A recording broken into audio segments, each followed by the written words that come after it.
Hello, hi, welcome all of you.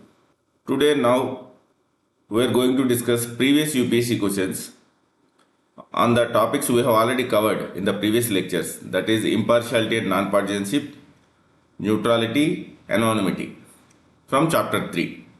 For some of the questions I have provided you also model answers so that you can have a understanding of how to write the answers in the UPSC exam. So let's go one by one. First question I have picked up is from the exam 2016.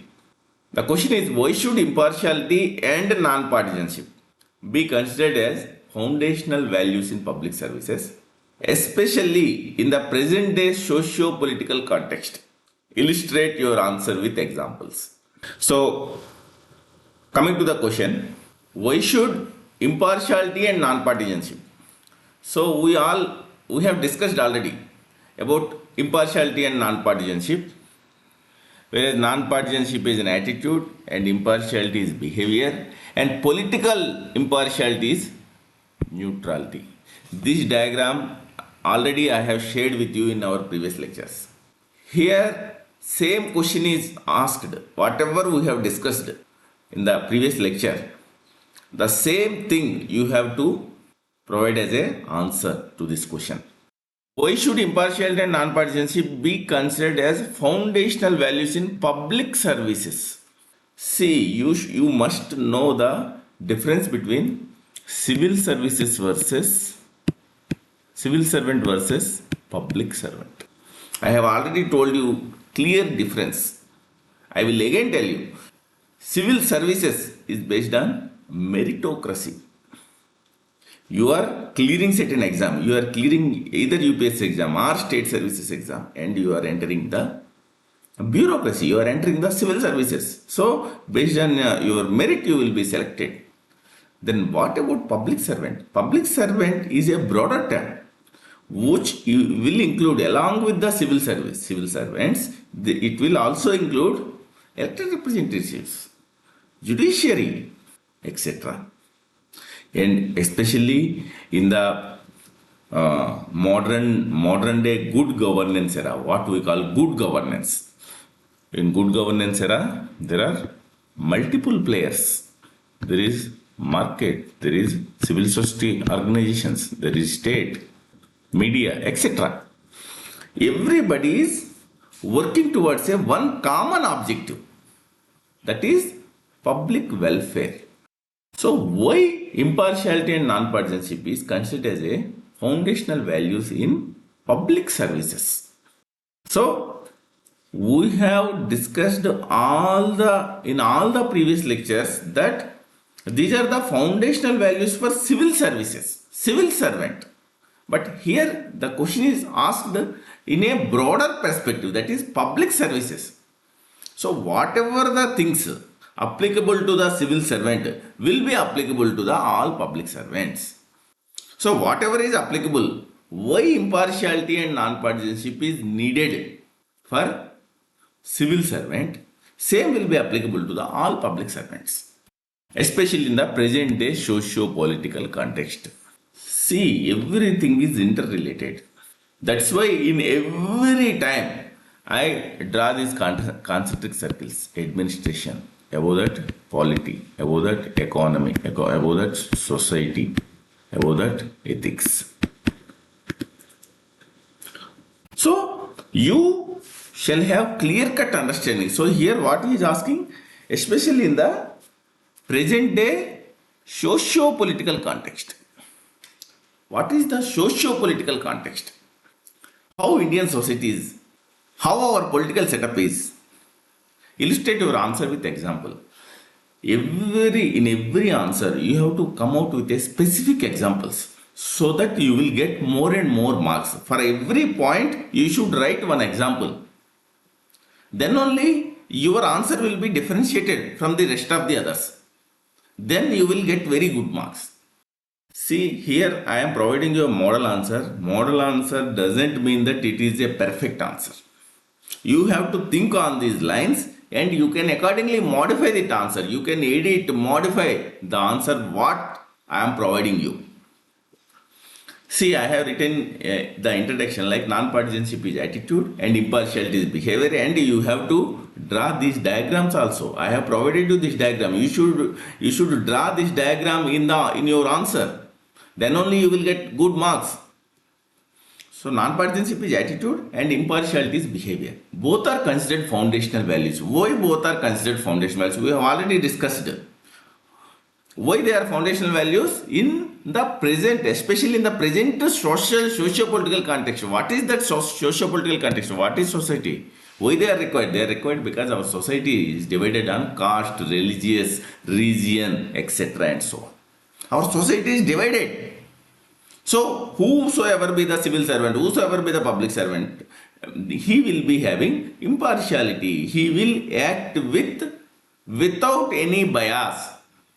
What is the definition of impartiality? Yeah, act without any bias towards client's socio-economic status.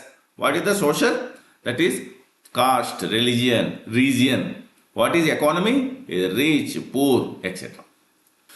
So they are required because our society is divided on caste and religion lines, and a public servant also comes from the same society. He is coming from the same society. He is just clearing the UPSC exam or any other exam, and he is entering the he is entering the administration. So public servant also comes from the society belonging to a particular caste, class, religion, region. Already same points we have already discussed in the previous lecture. So I am not going to discuss more. You can refer my previous lectures if you want to have any clarity.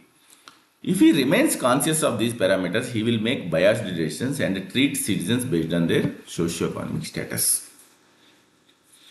So, public servant is also coming from the same society. If he does not imbibe these qualities of impartiality and non-partisanship, he will work with bias, which is not needed, which should not be there. He should treat all the citizens equally without any bias. Moreover, same point we have already discussed. I have just copy pasted the same content, because whatever the content I have discussed with you, on the same content the question have been asked in 2016. If you write these as the same model answer, you will get very high marks.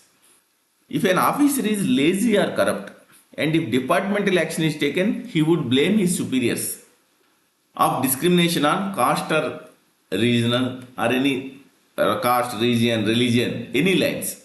If you are coming from a certain caste, because you have not conducted the affairs properly, because you are not doing your work properly, and some action is taken against you by your superiors, then what you would say? Okay, my boss does not like me because I belong to the other religion. I don't belong to the same religion. Or maybe you might say that my boss doesn't like me because he is from some other region and I am from some other region. That is why he is acting with grudge against me. That will be your point. That is your front point. You will not see what wrongs I have committed. So that is why impartiality and non-partisanship is needed.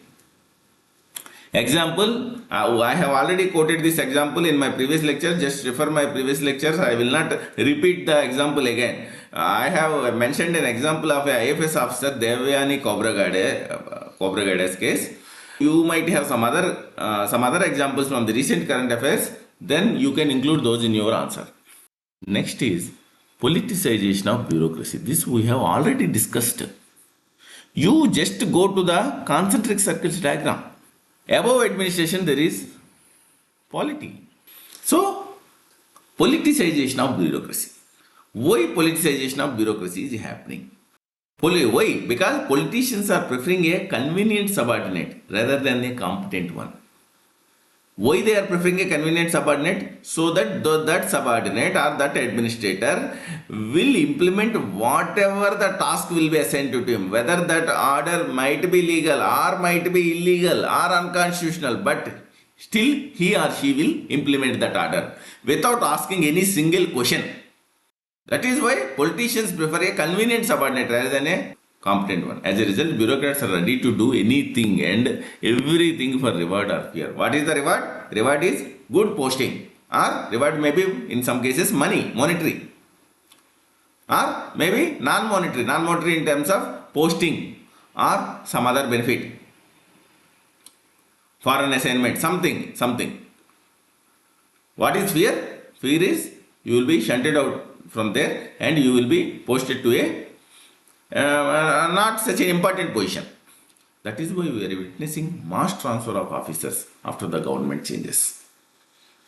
Why? Especially today, what is happening that bureaucracy is aligning with the politician. So they are implementing whatever with the orders from the political executive. They are not applying their mind. And they are not thinking whether that order is legal or whether that order is illegal or unconstitutional. They are not bothering. So immediately, as soon as the government changes, the next government comes, then there is no trust. So that is why whenever the new government changes in any state in India, mass transfer of officers is happening. You take from the chief secretary till the sub collector or district collector or district SP or district SDPO, mass transfer of officers will happen because of politicization of bureaucracy. So bureaucrat administrator is aligned with, or he is doing things in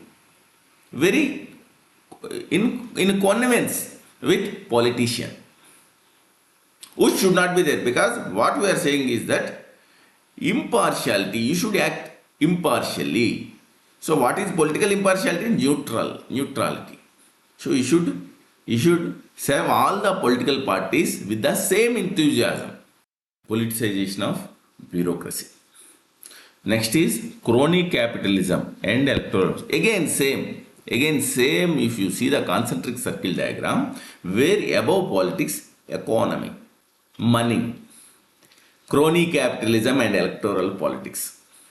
You all know there is a close nexus between corporates and politicians. And these days, as we are witnessing, those corporates are entering the political scene and they are contesting the elections and they are becoming the elected representative and they are protecting their businesses by virtue of their power or connections. So in such a scenario, crony capitalism and electoral politics means you are favoring certain corporates, so you are acting with a bias. Why you are acting with a bias? You have certain interest because that corporate will fund your elections. That is why you are acting with bias. You are favoring him, you are entertaining him. So there is a close nexus. We have seen the coal scam, 2G scam. What are those scams? If you see broadly, there is a nexus between corporate and politicians, and accordingly the policies are framed to favor them. In return, those corporates would fund the election campaigns of political parties and candidates. So you are favoring, you are acting with a bias. Here we are talking about the public servant, elected representatives as well as bureaucracy. Next is lack of mutual trust between public servant and citizen. You witness every day that if you encounter any problem, whom will you approach? Whether you will approach public servant or you will approach the local public representative. You just think, we all will approach the local public representative rather than the public servant. Why? Because the public servant, he is not treating all the citizens equally. He is not responding to all the citizens equally. He will respond to a citizen if he is wealthy in the society or if he has good social status, then only this public servant or civil servant is responding. But what about others? What about the poor? What about the marginalized classes? So those people, they lost faith in the bureaucracy. They lost faith in the administration. That is why we are witnessing this Jan Lokpal movement, recent farmer protests, etc. So this is the model answer I have provided you. Illustrate your answer with examples. So I have given you the examples also. See, everywhere I am writing the examples, example. You can include more examples from the recent current affairs. And what are the angles? How I am writing my answer? How I am getting my points? First 3 points are we have already discussed. First 3 points are related to the Indian society. And next is about the politics, politicization of bureaucracy. And if you remember the concentric circle diagram, then you can come out with the points. Okay. Coming to the next question. What is the next question? In 2018, the question is, in looking for people to hire, you look for three qualities: integrity, intelligence, and energy. So, whatever be the person, while he will be recruited to the organization, he must have intelligence. That's why we see all the biodata, resume, or you will take some interview, and energy and integrity we are talking. And if they don't have the first means integrity. If they don't have the integrity, the other two, what is the other two? Intelligence and energy will kill you. Warren Buffett. You all know Warren Buffett is the richest investor. He usually invests. What do you understand by this statement in the present day scenario? So one statement is given and they are asking that what do you understand by this statement in the present day scenario? Explain. So basically this question is about integrity. So on integrity or impartiality and non-partisanship, every year UPSC asks on these values. In some or other way, the answer will be the same for all the questions. If you have clear-cut conceptual clarity, if you understand how to write the answers, I am providing you the angles also. In the previous lecture, we have seen the angle of concentric circles, how administration, polity, economy, society, and ethics, how they will work. In this question also, if you see, I have provided you the diagram. Such diagrams you have to incorporate in your answers to get more marks. So what is that? Intelligence, integrity, and energy. So this is the part which I am mentioning here, this part. What is this part? Intelligence and energy is having but lack of integrity. Intelligence plus energy minus integrity. This part is, the question is asking about this part. If an individual falls into that part, then how that will be dangerous to our systems. So first I have provided you the definition which I have provided you in our previous lectures. Integrity is the quality of being honest and morally upright. So if there is intelligence plus energy minus integrity, that is my side heading. Under that, what I am saying? First is intellectual dishonesty. You have intelligence, but you don't have integrity. Then if you have intelligence, you will rise to very higher positions. You might invent certain things. You might be heading certain organizations. You might be in the key decision making areas of the organizations. But if you are not having the integrity, then what will happen? First thing I have highlighted is plagiarism, violation of copyrights, patent issues, etc. We have seen many cases where many MNCs of USA, they have utilized our haldi, Indian haldi, GI tag haldi, which we had earlier not patented. But that is our traditional knowledge.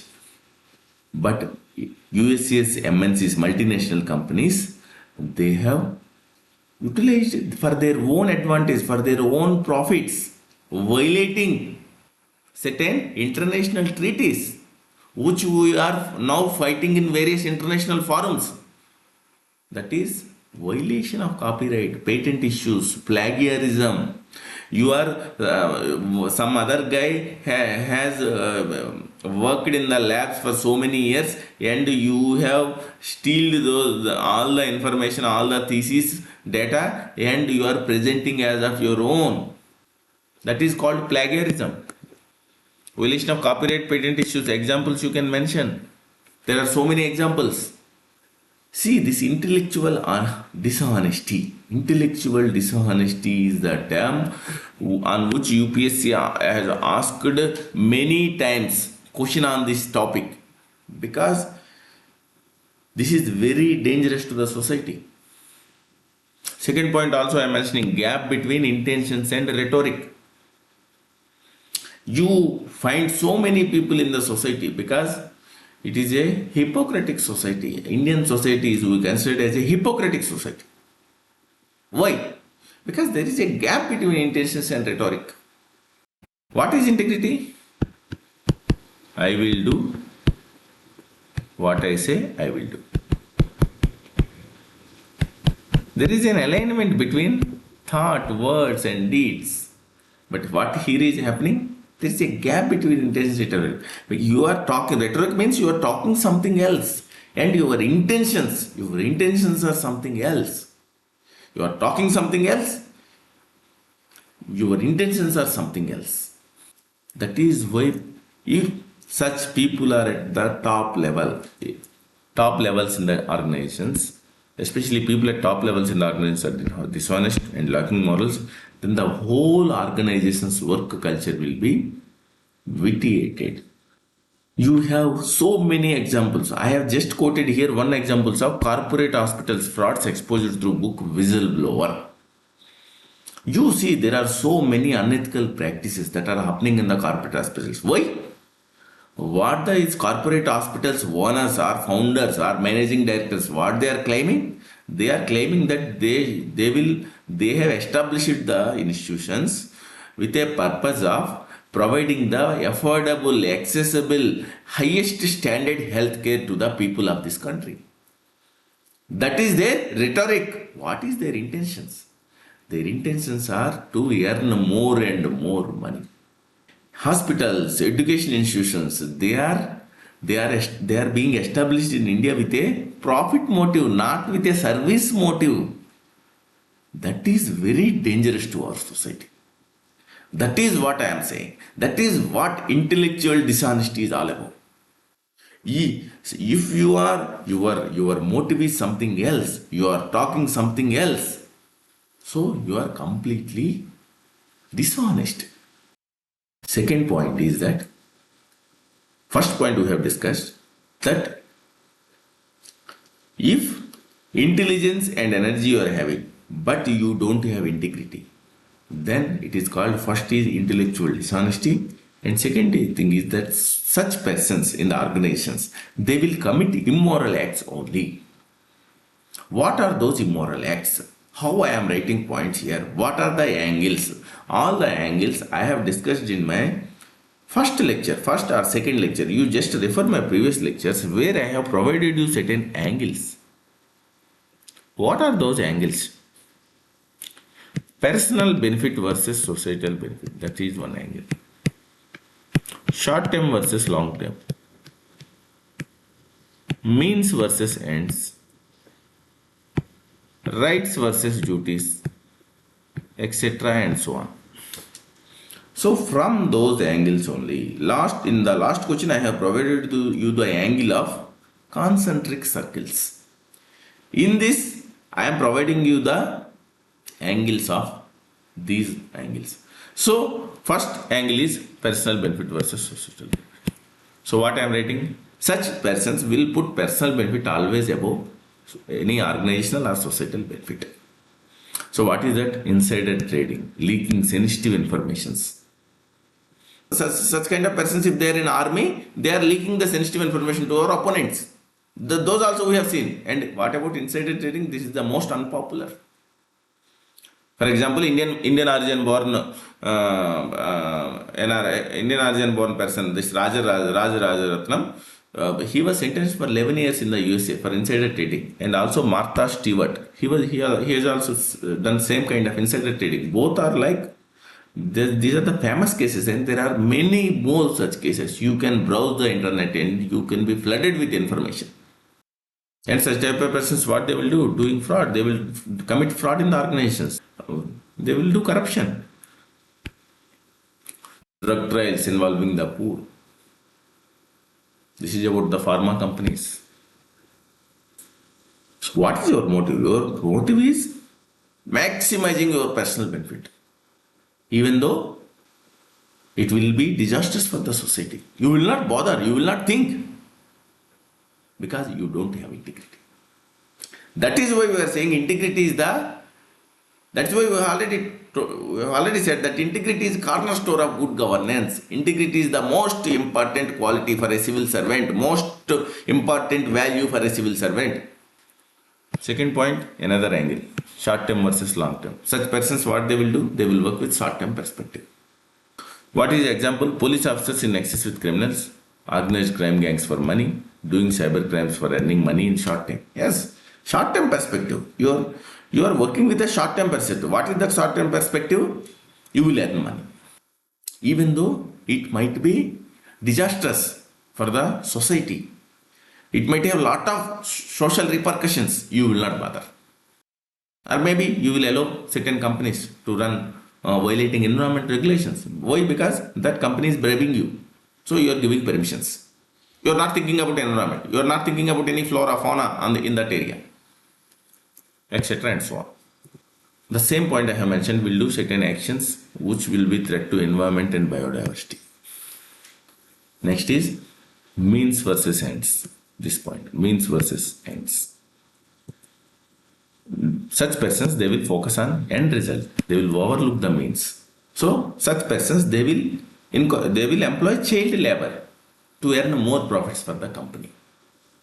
That is why we are saying is that without integrity, if such persons are heading the organizations, whole work culture in the organization will be affected.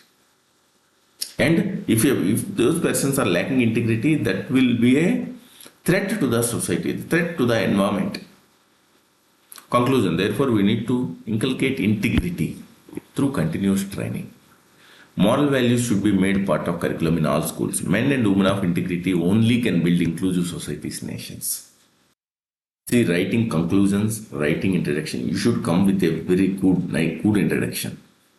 You should come up with very good conclusions to earn more marks. You should include diagrams in your answers. You should include more examples in your answers so that you will get more marks. We have few more UPSC questions on this. You people can write the answers. Same answer. You have to present in a different way. Question also same question. UPSC is presenting in a different way. So we have to reorient our answers. The content will be the same. See, what is the first question? One of the tests of integrity. So this question is about integrity again. Is completely refusal to be compromised. Explain with reference to the real. You all know, whatever be the social situation, whatever be the economic situation, whatever be the political situation, any situation, you should be morally upright. That is what integrity is all about. You will not bow down to any pressure. I have already provided you the answer. Same answer you have to reorient and you have to again. This is the question of integrity asked in 2017. Again the same question, the first question we have provided the model answer. Same question again asked by UPSC in 2021. What is that question? Should impartial and being non-partisan be considered indispensable qualities to make a successful civil servant? Same question. Just they have reoriented the same question. So your answer is also the same. Just you have also to reorient the points. What is the third question? Again, integrity. Integrity is a value that empowers the human being. Justify with suitable illustration. Again, the same question. So, if you have clear-cut conceptual clarity, if you have the angles in pocket, how to approach the answer, and if you have the more examples and you can conceptualize the diagram and draw the diagram in your answers, then you will get more and more marks.